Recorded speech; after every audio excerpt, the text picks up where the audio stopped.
Hey everyone, welcome to Custom Spray Mods. In this episode I'm going to give you 10 myths, mistakes, misconceptions about spray painting.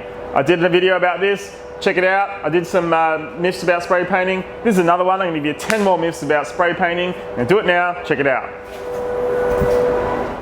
Okay, so the first one is, why am I getting tiger stripes in my paintwork? Why am I getting lines in the finish of my paintwork using spray cans? Well, it seems to be a common problem. Basically, you need to overlap your fan. So when you have a spray can or a spray gun, you have a fan. And that's how wide that paint sprays. And you need to overlap that by 50%. So when you spray your first line of spray paint, the next line, you should be aiming for the top of the line. So I'll do a bit of demonstration. Check it out.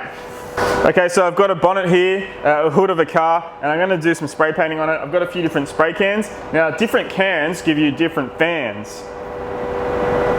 Remember that. Some spray cans give you a nice wide fan. Some spray cans only give you a small fan. So let's just try this one. Okay, so as you can see, that is just a little tiny circle. It's not a very big fan. That's going to be hard to paint with. But you can still do it. So let's try this one. This is a custom can you get from VG Auto Paints, but you can get it from most other places. I'm not sure what it's called anywhere else, but I know this can has a really good fan, so let's try that one. That is an awesome fan. That's the best fan from a spray can that I've seen, so that's going to be a lot easier to paint with.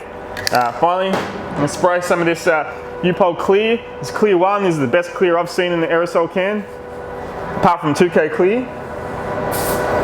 Again, that's a pretty good fan as well. So let's just grab the camera and check out those. There you go, there's the different fans from different spray cans. Well, I'm going to try the hardest one, because that possibly be the most popular can out there. So we'll try and get a nice even finish using that can. We'll do that now. Okay, so I'm going to use this, it's an engine enamel. The color is cast iron, it's a metallic. So I'm going to give that a go. Yeah, let's go.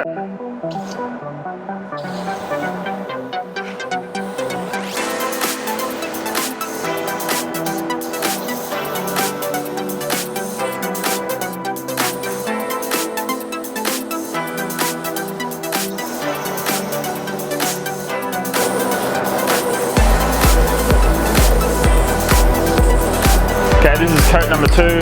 I'm going to go the opposite way to what I sprayed that way the first time. Now I'm going to spray this way, try and eliminate any kind of tiger stripes.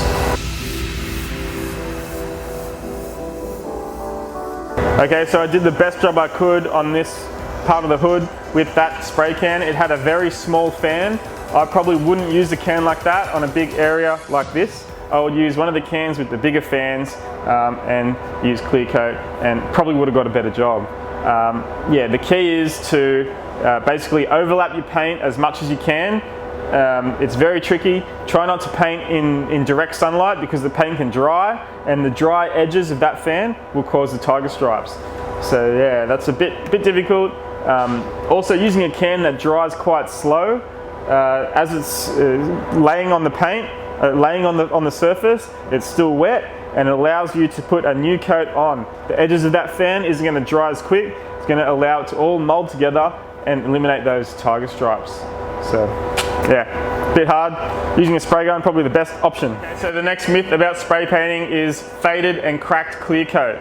A lot of people think that you can just sand off the cracked and faded clear coat and spray primer, color and clear, and it's going to be okay. That's not the case. If you do that, then it's going to fade and crack again. The reason is that base coat, primer and clear coat is all infected by the sun. So it's been exposed to the UV light, it's infected down to the primer, and if you just sand it and put new primer, color and clear on top of that existing paint, it's going to get defective again.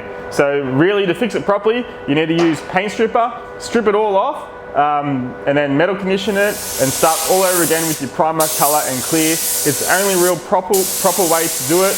Any other way is just a quick fix. Maybe alright for a few months or a year, but later down the track, it's going to fade again. So that's that.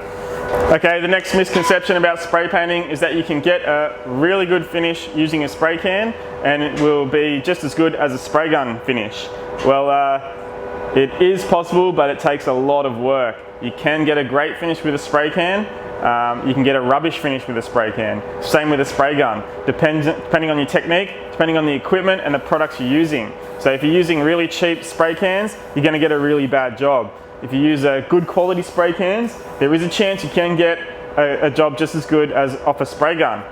Color matching paint using cans and spray guns will be hard, but doing large jobs with a spray can is very hard, almost impossible. By the time you buy enough cans to do a whole car, you may as well just buy a compressor, a gun, and 4 liters of paint. It's almost the same price. Just do that, it'll be quicker, it'll save you time, which will save you money. So spray gun, spray can, pros and cons, I'd go for the spray gun every time. Okay, another problem you get with painting is little pinholes in your primer or your clear coat. The reason for this is you've sprayed your primer on too thick, you haven't let the first coat dry enough, and the solvents from that first coat is trying to escape. So you've sprayed it on very thick, it's got a thin layer on top is dry, the layer underneath is still wet, and the solvents want to escape. So you spray your next coat on, the only way that those solvents can escape is by forming a little tiny hole, and when that happens 1,000 times, it makes 1,000 little pinholes on the job. So the key is let your primer dry, about 10 to 15 minutes between coats, and spray the correct amount of layers of primer, and you should be right. So another common mistake with spray painting is you painted your job and you get little tiny cracks, or the paintwork is kind of reacting with that surface you're spraying. There's a few reasons for this. One reason is the clear coat that's on the job is not dried properly. So you sprayed something yesterday, might have made a mistake, you want to come back, sand it and spray it again. But when you put base coat on top of that clear coat, the solvent is going to attack that clear coat that hasn't dried properly and cause little cracks all through it. And that's why you're getting that reaction. You have to let your clear coat dry for a few days, then sand it, let it dry another day, and then start putting your base on. It can be very tricky, and depending on what kind of clear is on that surface, if it's a really good quality clear that dries quick, you're not going to have much of a problem. But if it's a slow drying clear, you can have a problem with cracking. I've tested it on this hood. I painted this clear, sprayed some base coat on top without letting the clear dry properly, and it's all cracked up and it looks rubbish. So that has to be fully sanded and start the job again. Not very cool. So there's another reason why there's cracking. Normally you get the cracking kind of look in plastic as well. The reason is you're trying to spray over plastic, you've sanded the plastic, and by sanding it, it's releasing all the fumes and oils that's in that plastic. And when you spray the new paint on, the solvent in the paint is reacting with those fumes and that plastic, the oily surface, and causing it to crack. So the way to eliminate this is to basically spray a primer, and the first coat of primer, you need to spray it very light and try and get it dry as quick as possible. You need those solvents to escape from that surface as quickly as you can, because it's solvents that cause the cracking.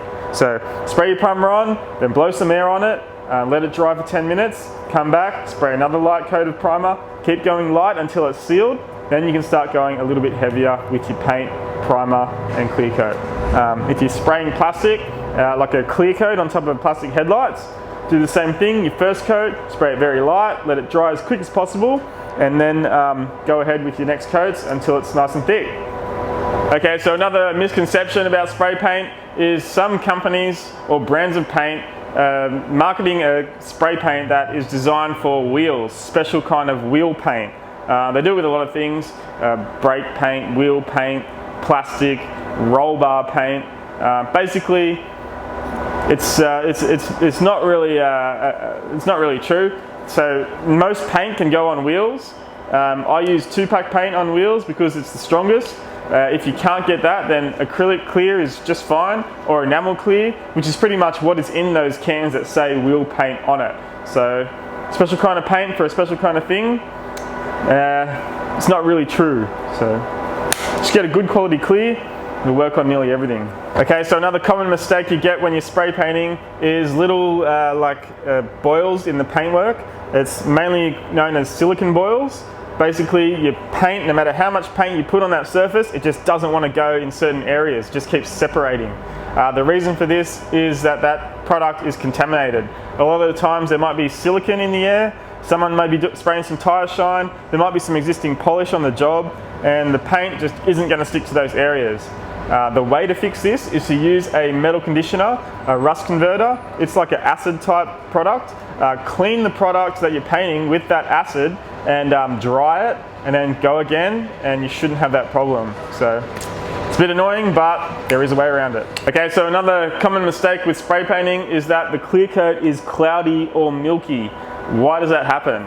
Well, a lot of the times it happens because it's too cold or it's too humid. And yeah, the clear coat just goes on and it looks milky and it stays like that. So if you're going to paint, try and do it in a warm environment. In the shade always helps. And heat up your panel, heat up the area that you're painting in, and heat up the can.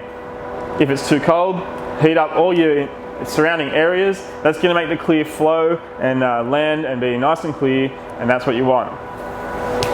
Okay, so another myth about spray painting is that the more coats of clear you put on, the better your color or your paint job is going to look. Yeah, that's not really the case.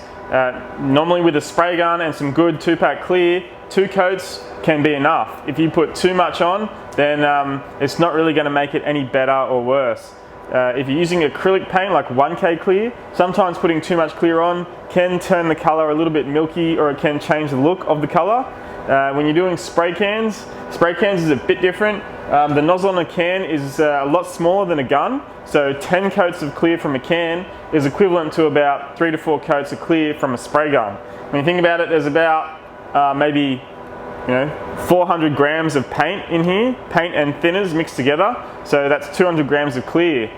When you're painting a hood or a bonnet, you could use about 500 mils of straight clear if you're doing it with a gun. So that's equivalent to like maybe 2.5 cans of spray paint. So there is a bit of difference. The more clear doesn't always give you a better finish. Okay, so another common myth about spray painting is that you need a special kind of paint for rust. A special kind of paint to stop rust coming through.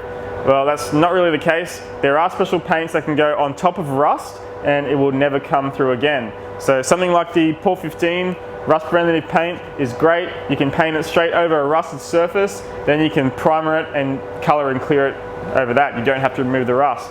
But if you just want to use normal paint, you can do that. Basically remove the rust, sand it all off, clean it, spray some etch primer, color and clear, and it's never going to rust again. So that's that.